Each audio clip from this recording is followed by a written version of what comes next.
Multi dimensional thinking करनी पड़ेगी। मैं आपको एक फॉर्मूला दे रहा हूं जो कि शायद हो सकता है आपकी जिंदगी को बदल दे। ये आईएएस टॉपर अदापा कार्तिक का भी मेथड रहा है। उन्होंने भी कहा था कि मैं किसी चीज को इतने पार्ट्स में तोड़ देता हूं। मैं आपको बता रहा हूं कि किसी भी चीज को पढ़ते समय, लिखते समय, बात करते समय आपको इतने टॉपिक्स में उसको तोड़ना पड़ेगा। फॉर एग्जांपल, जैसे अगर आप बिगिनर हो तो आप किसी भी चीज में कुछ क्वेश्चन पूछना शुरू करो, जैसे हाउ, कैसे, what, when, where, who, why, विच।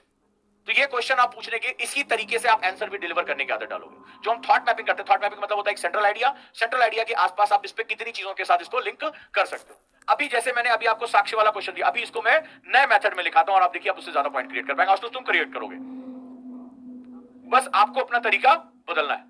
इसको बना के जहां पढ़ते हो वहां टांग लेना। बेसिक, अगर आप बिगिनर हो, थोड़ा सा अगर आप और एडवांस हो गए तो आपको कुछ और एडवांस क्वेश्चन पूछने पड़ेंगे और इन्हीं एडवांस क्वेश्चन में आपको डिलीवरी करनी पड़ेगी आंसर राइटिंग में। जैसे कि डिवीजन क्या है, मैं किस टॉपिक पे बात कर रहा हूं, मेरा लेसन क्या है, मेरा थीम क्या है। I am writing about ancient history, modern history या बेसिक हिस्ट्री या geography. What is your theme?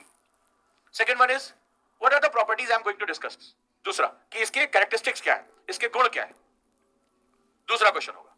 तीसरी चीज है, अब जैसे इसी क्वेश्चन में क्रोनोलॉजिकल कोई भी चीज अगर विकसित हो रही है तो किसी ना किसी क्रम से होकर विकसित हुई होगी। अगर आशुतोष ने या आप लोगों ने, अगर आपने प्रागैतिहास, ठीक है, चैकोलिथ और इन सब चीजों के बारे में अगर आपने बात की होती तो आपके आंसर में डेप्थ आ जाती। यानी कोई भी चीज अगर विकसित हो रही है तो वो अपने ऐतिहासिक कालक्रम के साथ डेवलप हो रही, क्रोनोलॉजिकल सीक्वेंस होता है।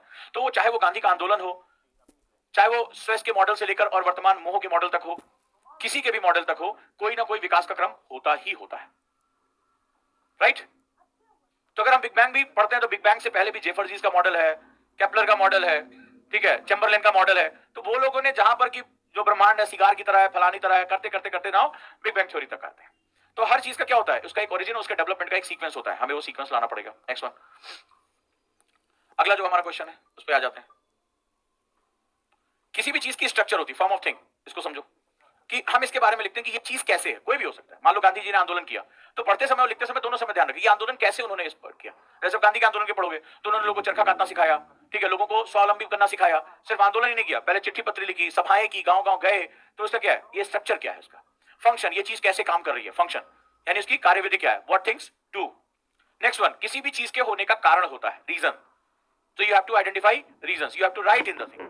ये एडवांस लेवल पे है। जब आप पहले 7 स्टेप सीख जाओगे तब आप ये काम करोगे। नेक्स्ट वन, कोई भी चीज अगर हो रही है तो बिना प्रोसेस के नहीं हो रही होगी, इसकी एक प्रोसेस, इसकी एक प्रक्रिया होगी।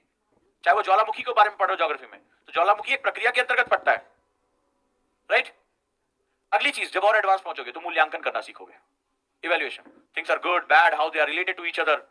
हर चीज का मूल्यांकन करोगे। सबसे ज्यादा क्वेश्चन यहीं से आते हैं।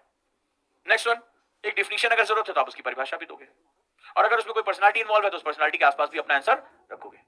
सो these are the advance method जहां पर आप किसी भी चीज को पढ़ सकते हो, किसी भी चीज को मल्टीपल थिंकिंग कर सकते हो। इसे दिखा दूं, दीज आर द थिंग्स। ठीक है, संरचना क्या है, इसका स्ट्रक्चर, कार्यविधि। आप इसको सबसे पहले इस्तेमाल मत करना, पहले छोटे छोटे बच्चों की तरह सीखो, क्या है, क्यों है, कहां है, कैसे, कब है, किस लिए है, किसका है, इन प्रश्नों का इस्तेमाल करो। राइट?